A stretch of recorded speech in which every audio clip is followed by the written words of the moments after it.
Përshëndetje, faleminderit shumë për kohën.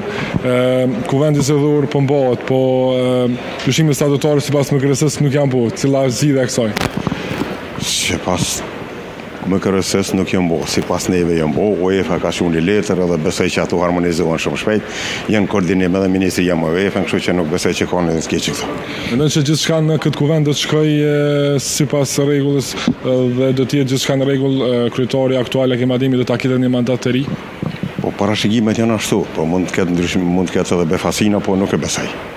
Sa përqind është të ketë befasina sot në këtë kuvend? Ju keni informata më shumë se na dhe besoj që ju do të kontribuoni thanë me që të punojmë më mirë dhe ju vetëm me pa vetëm zi. Jo, ne po raportojmë nga vendi i ngjarjes. Do të votoni pro apo kundër? Sipas gjasave pro do të jetë, sipas gjitha gjasave, po s'ka kandidat tjetër, dhe kështu që puna ka tregu për çka duhet me votu. E keni marrë materialin, e keni kontrollu materialin që nga tregu kryetari aktual Hakim Ademi tek klubet, raportin e auditimit gjithçka në rregull, keni pa ndonjë lëshim, diçka që s'ka qenë në rregull për ju? Mund nuk kishte lëshim, mund të ketë gjithmonë përmirësime, po jo lëshime. Faleminderit shumë. S'ka gjë, faleminderit juve. Ishte